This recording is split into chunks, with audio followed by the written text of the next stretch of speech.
Hello everyone, back to my channel Abida's রান্নাঘরে সকলকে স্বাগত। আসসালামু আলাইকুম।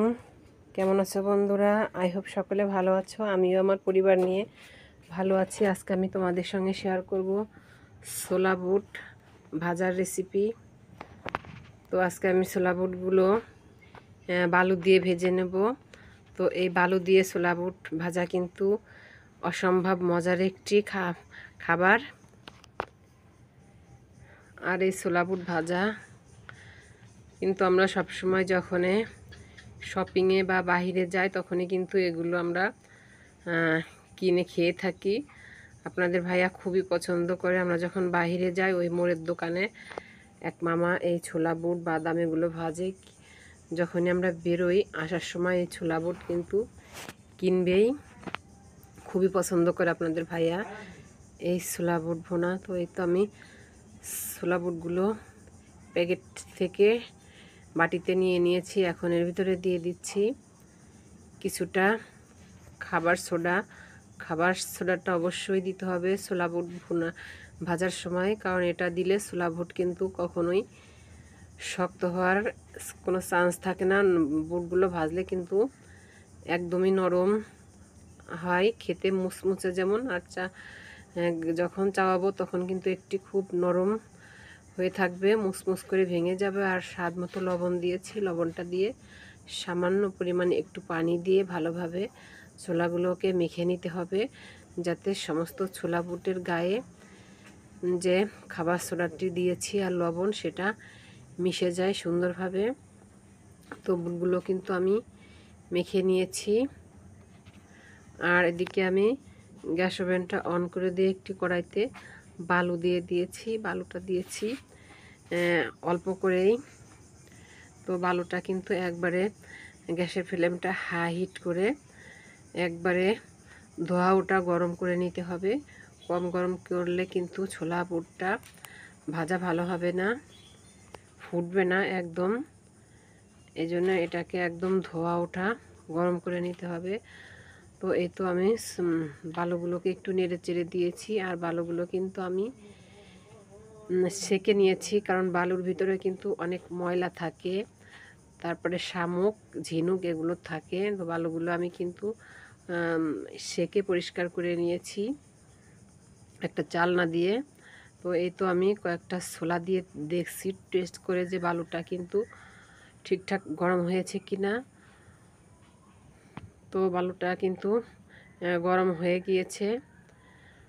তো এখন আমি এগুলো তুলে নিচ্ছি, কারণ এগুলো যদি এর ভিতরে থাকে তাহলে আমি ছোলা বুটগুলো ভাজতে গেলে এগুলো কিন্তু আগে কালো হয়ে যাবে।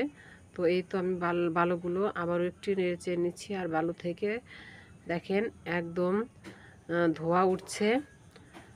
তো এখন আমি ছোলা দিয়ে দিচ্ছি অল্প করে, আর অল্প অল্প করে দিয়ে কিন্তু ছোলা বুটগুলো ভেজে নিতে হবে। বেশি একবারে দিলে কিন্তু বুটগুলো ঠিকমতো ভাজা হবে না, পুড়ে যাবে।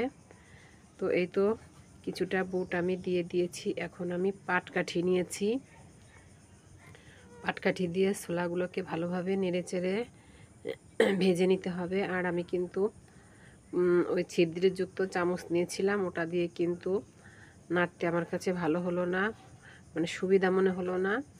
তো আমি এই পাটকাঠি নিয়েছি, এটা দিয়ে আমার নাড়াচাড়া করতে সুবিধা হবে। আর ছোলা বুটগুলো কিন্তু অনবরত নেড়ে ভেজে নিতে হবে। আর এই তো ছোলাগুলো কিন্তু আমার ফুটতে আরম্ভ করে দিয়েছে। এখন এগুলোকে আমি অনবরত নেড়ে ভেজে নেব।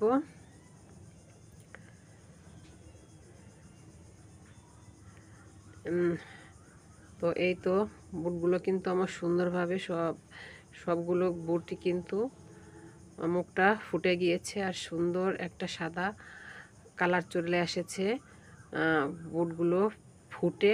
এই তো বুটগুলো কিন্তু আমি চাটনির ভিতরে ঢেলে চালনি দিয়ে চেলে নিয়েছি।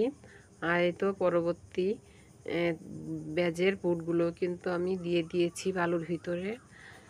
তো বালুগুলো কিন্তু ছোলা বুট ঢেলে আবারও কিছুক্ষণ গরম করে নিতে হয়। যখন আমরা বুটগুলো ঢালতে যাই তখন কিন্তু বালুগুলো ঠান্ডা হয়ে যায়।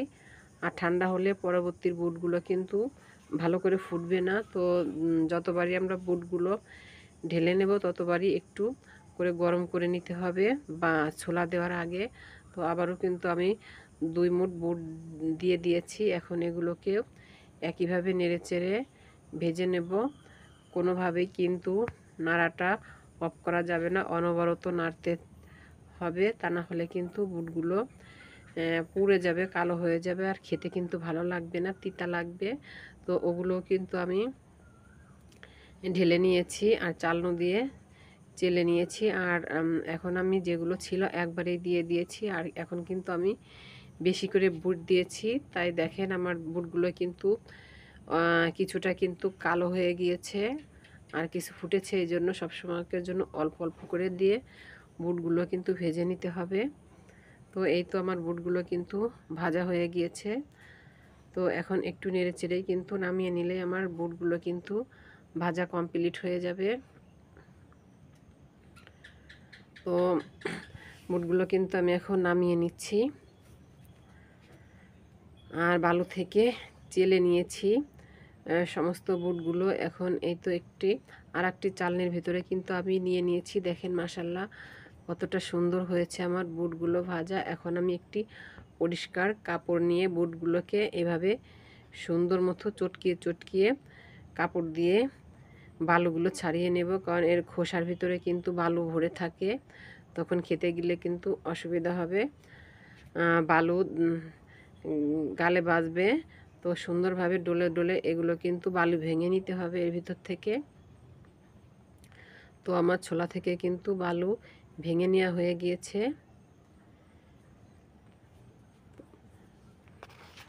তার নিচে কিন্তু বালু পড়ে গিয়েছে। আর এই তো আমি ছোলা বুটগুলো কিন্তু একটি সার্ভিং প্লেটে নিয়ে নিয়েছি। বন্ধুরা দেখো কতটা সুন্দর হয়েছে আমার ছোলা বুটগুলো, মানে 80% বুটগুলো থেকে কিন্তু খোসা উঠে গিয়েছে।